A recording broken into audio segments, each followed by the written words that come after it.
ഇടുക്കി മാങ്കുളത്ത് വനിതാ പഞ്ചായത്ത് അംഗത്തെ കാണാതായ സംഭവം നാട്ടിൽ വലിയ ആശങ്ക വരുത്തിയിരുന്നു. പോലീസും നാട്ടുകാരും ജനപ്രതിനിധികളും ഉൾപ്പെടെ പഞ്ചായത്ത് അംഗമായ ധന്യ ഗണേശനെ കണ്ടെത്താനുള്ള തിരച്ചിലായിരുന്നു. ഒടുവിൽ ധന്യയെ കണ്ടെത്തിയെന്ന വാർത്തയാണ് വരുന്നത്. മാങ്കുളം 50-ാം മൈലിന് സമീപം ഒഴിഞ്ഞ വീടിന്റെ ബാത്റൂമിനുള്ളിൽ അവശ നിലയിലാണ് ഇവരെ കണ്ടെത്തിയത്. ഏപ്രിൽ 22-നാണ് ധന്യയെ കാണാതായത്. തുടർന്ന് പോലീസ് കേസെടുത്ത് അന്വേഷണം ആരംഭിച്ചിരുന്നു. ഇന്ന് രാവിലെ പോലീസും ഡോഗ് സ്ക്വാഡും നാട്ടുകാരും മാങ്കുളം ഗ്രാമപഞ്ചായത്ത് ജനപ്രതിനിധികളും സംയുക്തമായി നടത്തിയ അന്വേഷണത്തിലാണ് ഇവരെ കണ്ടെത്തിയത്. ധന്യയെ ആശുപത്രിയിലേക്ക് മാറ്റിയിട്ടുണ്ട്. പ്രിൻസ് ജെയിംസ് ചേരുന്നു ഇടുക്കിയിൽ നിന്ന് വിവരങ്ങളുമായി. പ്രിൻസ്, ഈ ധന്യയും ഭർത്താവും തമ്മിൽ വീട്ടിൽ ചില പ്രശ്നങ്ങൾ ഉണ്ടായിരുന്നുവെന്നും അതേ തുടർന്ന് ഇവർ വീട് വിട്ടു പോയതാണെന്നുമായിരുന്നു തുടക്കത്തിൽ പുറത്തു വന്ന വിവരം. ഇപ്പോൾ ധന്യയെ കണ്ടെത്തിയിട്ടുണ്ട്. അവശ്യ നിലയിലാണ് കണ്ടെത്തിയത്. എന്താണ് പോലീസും നാട്ടുകാരും നൽകുന്ന വിവരം? ടോം, കഴിഞ്ഞ 22-നാണ് മാങ്കുളം ഗ്രാമപഞ്ചായത്തിലെ 4-ാം വാർഡ് മെമ്പറായ കാണാതാവുന്നത്. ഈ ധന്യയും ഭർത്താവും തമ്മിൽ ചില കുടുംബ പ്രശ്നങ്ങളൊക്കെ നിലവിലുണ്ടായിരുന്നു. ഇത് തമ്മിൽ വഴക്കൊക്കെ സർവ്വസാധാരണമായിട്ടാണ് നാട്ടുകാരുടെ ഭാഗത്ത് നമുക്ക് അറിയാൻ കഴിയുന്നത്. എന്തായാലും ഇത് സംബന്ധിച്ച് ധന്യയെ കാണാതായത് ഉടൻ തന്നെ നാട്ടുകാരും കുടുംബങ്ങളും പോലീസിൽ പരാതി നൽകിയിരുന്നു. എന്നാൽ തുടർന്ന് കൃത്യമായ ഒരു അന്വേഷണം പോലീസിന്റെ ഭാഗത്തും ഉണ്ടായില്ല എന്നൊരു ആരോപണവും നാട്ടുകാർ ഉന്നയിക്കുന്നുണ്ട്. എന്തായാലും ഇന്ന് രാവിലെ മുതൽ പോലീസും ഡോഗ് സ്ക്വാഡും ഒപ്പം നാട്ടുകാരും ജനപ്രതിനിധികളും മാങ്കുളം പഞ്ചായത്തിലെ ജനപ്രതിനിധികളും പ്രദേശത്ത് വ്യക്തമായ ഒരു തിരച്ചിൽ നടത്തുകയായിരുന്നു. തുടർന്നാണ് മാങ്കുളം 50-ാം മൈൽ സമീപം ആളൊഴിഞ്ഞ വീട്ടിലെ ശുചിമുറിയിൽ അവശ നിലയിൽ ധന്യയെ കണ്ടെത്തിയത്. ഈ ധന്യയെ ഇവിടെ നിന്നും ഉടൻ തന്നെ അടിമാലിലെ ആശുപത്രിയിലേക്ക് മാറ്റിക്കൊണ്ട് വലിയ അവസ്ഥയിലാണ് ഇവർ കണ്ടെത്തുന്നത്. അതായത് 22-ാം തീയതി കാണാതാവുന്നു.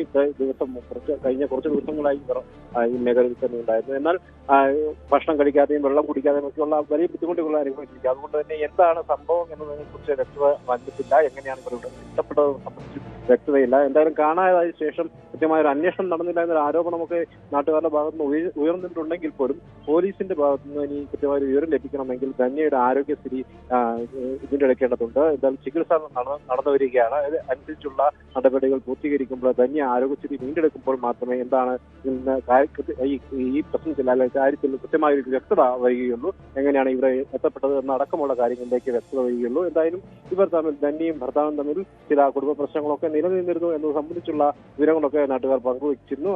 അതൊക്കെ ആവാം ഇത്തരത്തിൽ വീട് വിട്ടിറക്കി പോകാനുള്ള ഒരു കാരണത്തിലേക്ക് എത്തിയെന്നാണ് നമുക്ക് വേണം കരുതാൻ. എന്തായാലും മറിച്ച് മറ്റാരെങ്കിലും ഇടപെട്ട് ഇവിടേക്ക് എത്തിയതാണോ എന്നതടക്കമുള്ള കാര്യങ്ങളൊക്കെ പരിശോധിക്കേണ്ടതുണ്ട്. എന്തായാലും ധന്യയുടെ ആരോഗ്യസ്ഥിതി വീണ്ടെടുത്തതിന് ശേഷമായിരിക്കും കൂടുതൽ വിവരങ്ങൾ. അതായത് പ്രിൻസ്, ഏകദേശം 5 ദിവസമായി ധന്യയെ കാണാതായിട്ട്. ഈ 5 ദിവസമായി ധന്യ എവിടെയായിരുന്നു എന്ന് അറിയണം. എങ്ങനെയാണ് ഇവിടെ എത്തിയത്? ഇവര് അവശ്യനില ആയത് എങ്ങനെയാണ്? മറ്റെന്തെങ്കിലും ആരെങ്കിലും ഇവരെ അപായപ്പെടുത്താൻ ശ്രമിച്ചിട്ടുണ്ടോ, അല്ലെങ്കിൽ ആത്മഹത്യാ ശ്രമം മറ്റും ഉണ്ടായിട്ടുണ്ടോ? ഇക്കാര്യങ്ങളെക്കുറിച്ച് വിശദമായിട്ടുള്ള വിവരങ്ങൾ പുറത്തു വരേണ്ടതല്ലേ? ടോം, തീർച്ചയായും കൃത്യമായും അത്തരത്തിലുള്ള എല്ലാ വിവരങ്ങളും പുറത്തു പറയേണ്ടതുണ്ട്. പ്രത്യേകിച്ചും അവരൊരു ജനപ്രതിനിധി കൂടിയാണ്. 5 ദിവസമായി ഇവർ ഈ മേഖലയിൽ നിന്ന് മാറി നിൽക്കുന്ന ഒരു സാഹചര്യം ഉണ്ടാകുന്നു. ഇവരെ കാണാതാകുന്ന ഒരു അവസ്ഥ ഉണ്ടാകുന്നു.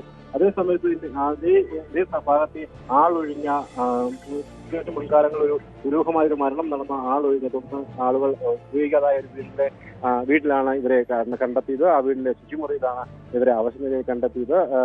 ഇത്തരത്തിലുള്ള വിവിധ കാരണങ്ങൾ ഇതിനെക്കുറിച്ച് അന്വേഷിക്കേണ്ടതുണ്ട്. എങ്ങനെയാണ് ഇവിടെ എത്തപ്പെട്ടത്?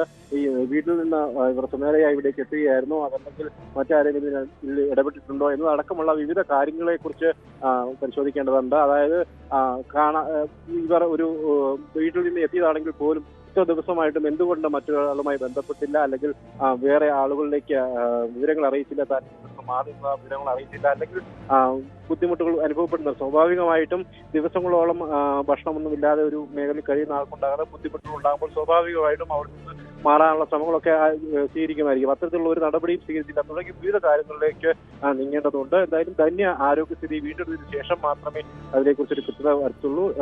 അതിനുള്ള നടപടികൾ പോലീസ് ആരംഭിച്ചിട്ടുണ്ട്. എന്തായാലും ചികിത്സ ലഭ്യമാക്കാനുള്ള ശ്രമങ്ങളൊക്കെ നടത്തുന്നുണ്ട്. അടിമാലിലേക്ക് ഇവരെ മാറ്റിയിട്ടുണ്ടായുള്ള നടപടികളെല്ലാം സ്വീകരിച്ചിട്ടുണ്ട്. എന്തായാലും ഇവരുടെ ആരോഗ്യസ്ഥിതി വ്യക്തമായതിനു ശേഷം കൃത്യമായ ഒരു വിവരം ലഭിക്കുമെന്നാണ് കരുതുന്നത് കേട്ടോ. യെസ്, വ്യക്തമാണ്. പ്രിൻസ് ജെയിംസ് ആണ് ഇടുക്കിയിൽ നിന്ന് വിവരങ്ങൾ നൽകിയത്. ഇടുക്കി മാങ്കുളം ഗ്രാമപഞ്ചായത്ത് അംഗം ധന്യയെ ഈ മാസം 22-ാം തീയതിയാണ് കാണാതാകുന്നത്. 5 ദിവസത്തിന് ശേഷം മാങ്കുളത്ത് നിന്നും അതായത് ഒരു ആളൊഴിഞ്ഞ വീടിന് സമീപത്തെ ബാത്റൂമിൽ നിന്നും ധന്യയെ കണ്ടെത്തിയിരിക്കുന്നു. അവശനിലയിലായിരുന്നു ധന്യ. സംഭവത്തെക്കുറിച്ച് വിശദമായ അന്വേഷണം നടത്തുകയാണ് പോലീസ്. കൂടുതൽ വാർത്തകൾക്ക് news 18 Keralam YouTube channel subscribe ചെയ്യുക.